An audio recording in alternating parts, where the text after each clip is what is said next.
if you can do it now, do it now. Like, don't wait, don't postpone, don't delay. Like, whatever you can make happen now, make it happen now.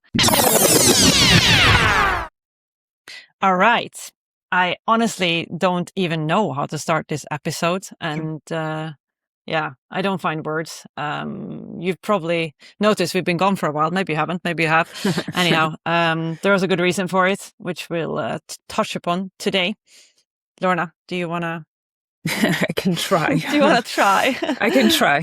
So before we kind of dig into anything today, since, as Joss said, we've been missing for a week and our whole equestrian, I am crying my eyes out as I speak here, and I do apologise for it because I think, like myself, we're grieving for two amazing riders. I think the whole equestrian community has suffered an unimaginable loss, not just the equestrian community, and Kerry and Sophie's families and friends and anybody who knew them through riding and eventing, who both of them on the same day tragically lost their lives in different eventing accidents at different competitions.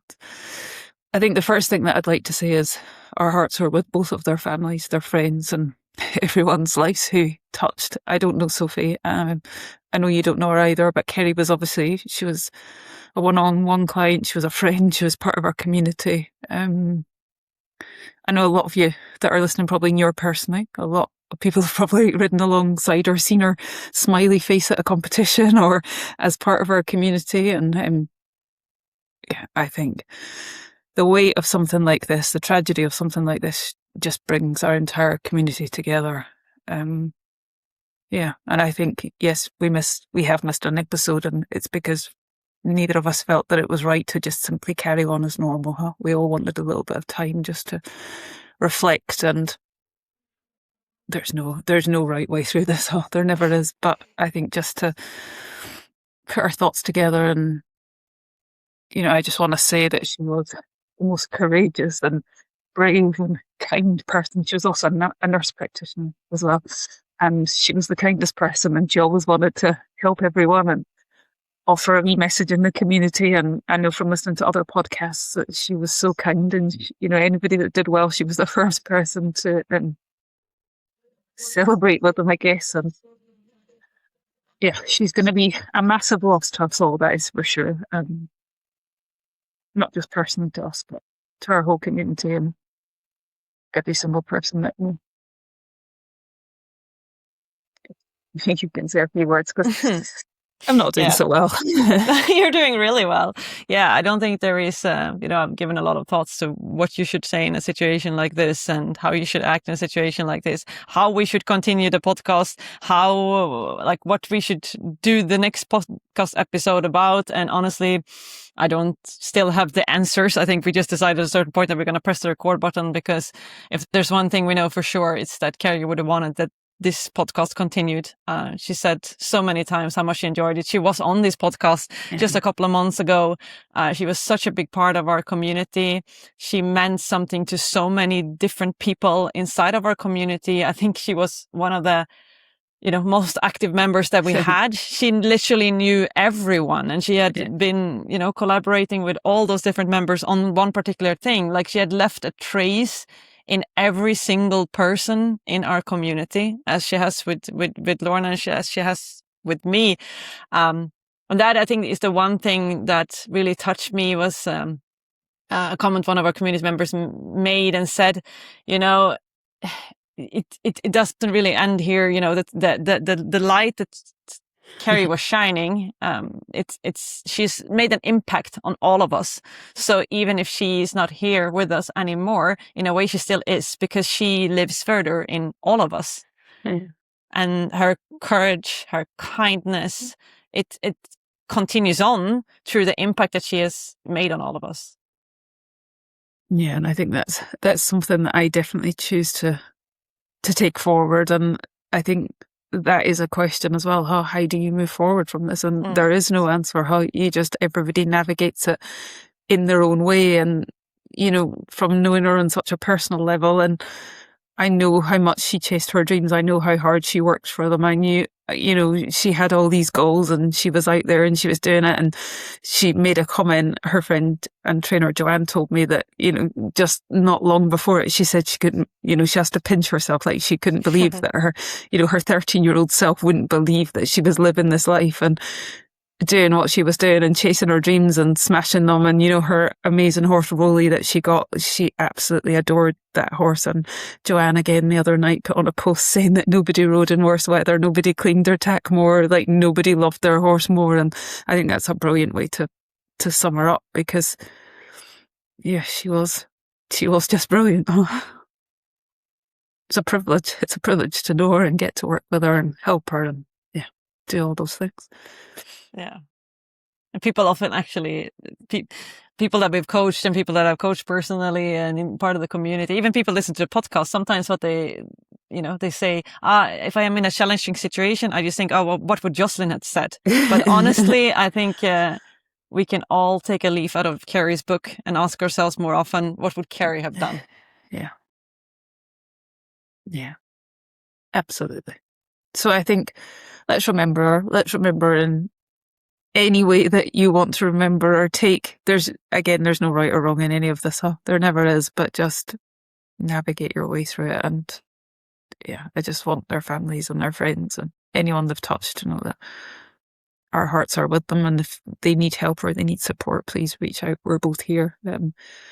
Probably not at my best right now, but our messages are always open. You can always connect with us, and we're here for you. And I think that's something, we're probably not at our jolliest podcast today, but I think something that we want to move into is, how are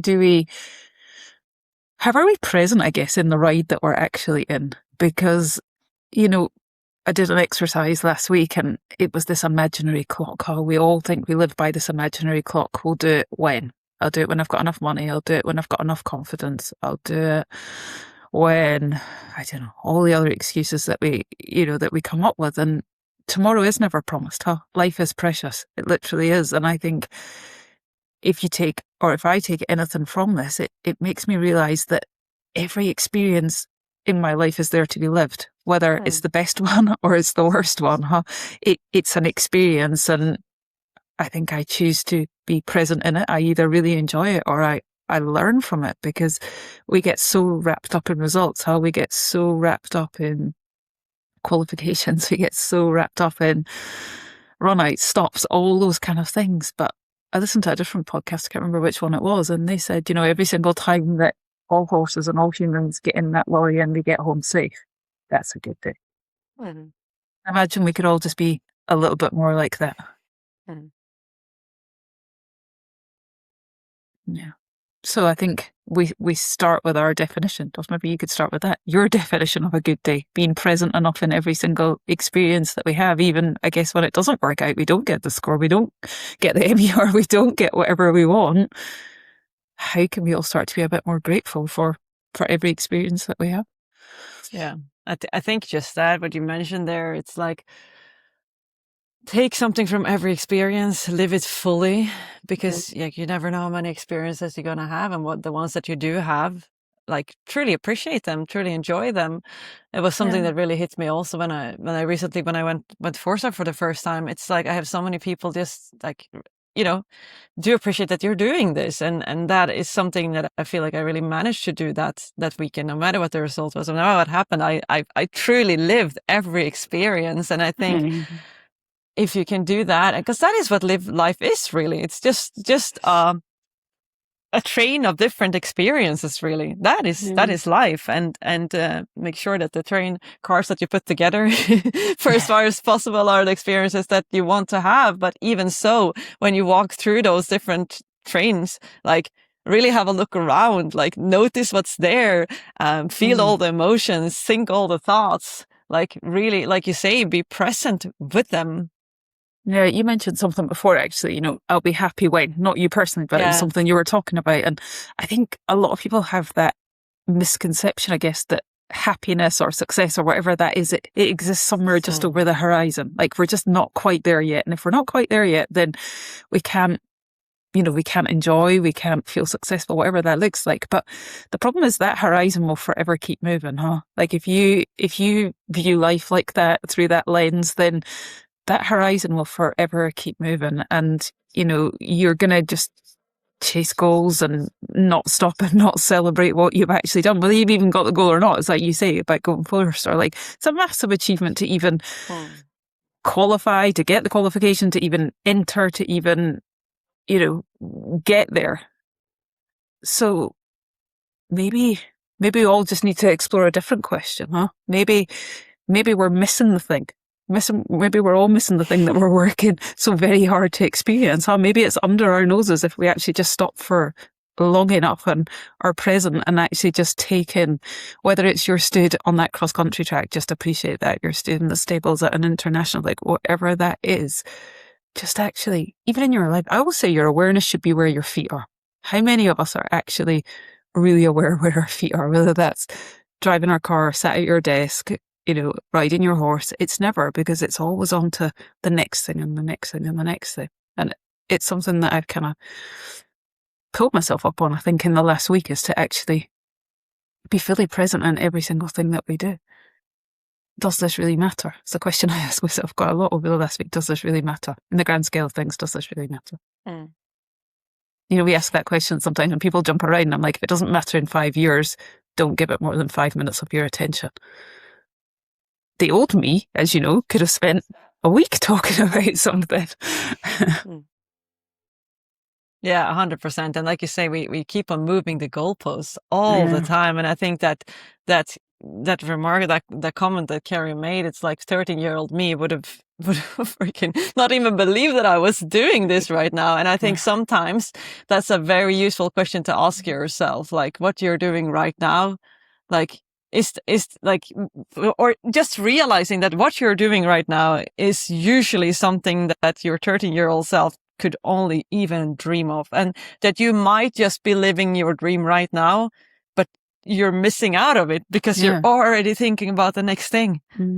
And I think that about goals, huh? Like there's a lot of people don't like goals, and I know why they don't like goals, but they're meant to give us direction. They're not meant to postpone our whole lives while we're trying to get somewhere, huh? Like whilst we're on this mad dash to chase something and get something, and you can't, or a lot of people believe they can't enjoy that experience. But they're actually not meant to postpone your whole life. Like they're meant to give you a direction that you're heading in. And the whole time you're just chasing something, huh? Chasing a direction that you've already left, so you're never actually you're never going to get there.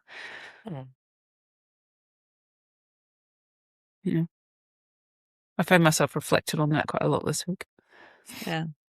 Yeah, it's crazy what kind of reflections that pop up in your head. And I always believe that whatever pops up in your head and whatever this experience is bringing you about is the experience you were supposed to have. And I think there are two things. Like it's really like, first of all, and someone told me this the other day, it's like, if you can do it now, do it now. Like, don't wait, don't postpone, don't delay. Like, whatever you can make happen now, make it happen now. I think that is one thing. Don't waste. Like, just freaking go for it. Life is precious. And then the second thing I think is biggest thing. When we then make those investments, when we create those experiences, freaking hell, enjoy them. Like be present, enjoy them fully, soak them in, like feel all the emotions. Just even the fact that you get to go to an event and you get to be disappointed and you get to feel so strongly about something, that in itself is an incredible experience, which we sometimes just park as like, oh, that wasn't a nice experience. No, but it was, that is living. It's feeling those feelings. Yeah. And I think just, it sounds silly, but pat your horse when you're stood in the truck, like spend a minute, like don't be in a rush to chuck your tack on. Actually just, what makes you smile when you're there, huh? Like what actually makes you smile? And find that thing that makes you smile, because at the end of the day, this is meant to be our fun sport. Yeah. What if we're just all grateful rather than spending the day evaluating ourselves, whilst we're in the middle of it, or talking down to ourselves, or doing all that kind of stuff? What if it is just about that connection with your horse, that partnership with your horse? That is why we all do it, essentially, is for that partnership with our horse. But we all so wrapped up in results and qualifiers and for nuclear rounds, and I'm not saying there's anything wrong with that, but how much of actually being present are we missing out on? Yeah. basically. Really. Not happy when, happy now, and here are all the reasons. Here are all the things I can be happy about right now in this very moment. Yeah. We're not all, but a lot of people, are waiting for things to be perfect before they actually enjoy the life that they're already living. Yeah. Sometimes happiness is really just taking a moment to appreciate what you got around you. And I think if you're not present now, you're not suddenly going to be present once you've achieved enough, or like suddenly once you've got success, or you've achieved those goals, or you've got those results. You're not suddenly going to start being present. You're just going to start chasing the next thing. Happy and I think that's a good way to leave this. Well, it can be this. This is a short episode today. It's just our reflections, and hopefully it helps somebody else through this period as well. 100%. And if anyone has any questions or reflections or any thoughts or feelings that you want to share with us, do please reach out. You'll find the details as always in the show notes. You'll find us on email. You'll find us on Instagram. Just click all the links in the show notes of this episode. Anything else, Lorna? No, I think just take care of yourselves, take care of each other, and we'll be back. Definitely. I think today was just about getting through this. Like, there is no way around it. There is only one way, and that is through it. And hopefully next episode will be a little bit more back to normal. Or actually, like we often say, it is not like what even is. I think it will be the new normal. I think it will be the new normal. Because here's the thing.